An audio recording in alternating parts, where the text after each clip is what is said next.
The Cavite Mutiny of 1872 has two extant versions, coming from two opposing camps, namely the Spanish version and the Filipino version. The Spanish perspective of the 1872 Cavite Mutiny. Jose Montero y Vidal, a prolific Spanish historian, he documented the event of the Cavite Mutiny and highlighted it as an attempt of the Indios to overthrow the Spanish government in the Philippines.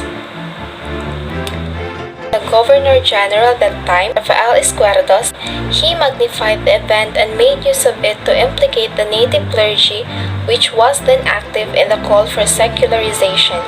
He reported to the King of Spain that the rebels wanted to overthrow the Spanish government to install a new hari in the likes of Fathers Burgos and Zamora. According to Rafael Izquierdos, the native clergy who out of animosity against the Spanish friars conspired and supported the rebels and enemies of Spain. Both Montero and Izquierdos scored out that the abolition of privileges enjoyed by the workers of Cavite arsenal such as non-payment of tributes and exemption from forced labor were the main reasons of the revolution. Both deemed that the event of 1872 was planned earlier and was thought of it as a big conspiracy among educated leaders, mestizos, abogadillos or native lawyers, residents of Manila and Cavite, and the native clergy.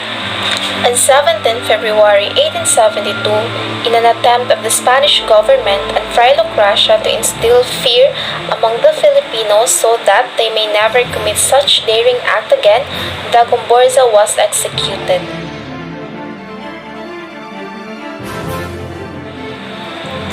The Filipino version of the Cavite incident. Dr. Trinidad Hermenegildo Pardo de Tavera, a Filipino scholar and researcher, wrote the Filipino version of the bloody incident in the Cavite. He believed the incident was a mere mutiny by the native Filipino soldiers and laborers of the Cavite arsenal who turned out to be dissatisfied with the abolition of their privileges. He blamed Governor Izquierdo's cold-blooded policies such as the abolition of privileges of the workers and native army members of the arsenal and prohibition of the founding of School of Arts and Trades for the Filipinos, which the general believes as a cover-up for the organization of a political club. Tavera believed the Spanish friars and Izquierdo used the mutiny as a powerful lever by magnifying it as a full-blown conspiracy involving not only the native army but also included residents of Cavite and Manila, and more importantly the native clergy to overthrow the Spanish government in the Philippines. It is noteworthy that during the time, the central government in Madrid announced its intention to deprive the friars of all the powers of intervention in matters of civil government and the direction and management of educational institutions. In the intention of installing reforms, it welcomed an educational decree authored by Sigismundo Moret, promoted the infusion of sectarian schools run by the friars into a school called Philippine Institute. The decree proposed to improve the standard of education in the Philippines by requiring teaching positions in such schools to be filled by competitive examinations.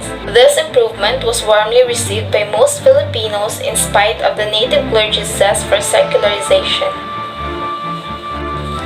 This turnout of events was believed by Tavera prompted the friars to do something drastic in their dire desire to maintain power in the Philippines. The friar, fearing that their influence in the Philippines would be a thing of the past, took advantage of the incident and presented it to the Spanish government as a vast conspiracy organized throughout the archipelago with the object of destroying Spanish sovereignty. Tavera sadly confirmed that the Madrid government came to believe that the scheme was true without any attempt to investigate the real facts or extent of the alleged revolution reported by Izquierdo and the friars. And so they convicted educated men who participated in the mutiny were sentenced to life imprisonment.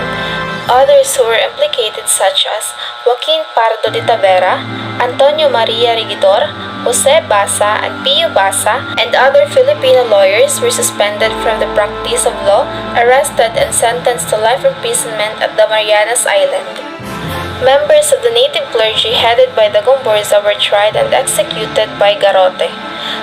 This episode leads to the awakening of nationalism and eventually to the outbreak of Philippine Revolution of 1896.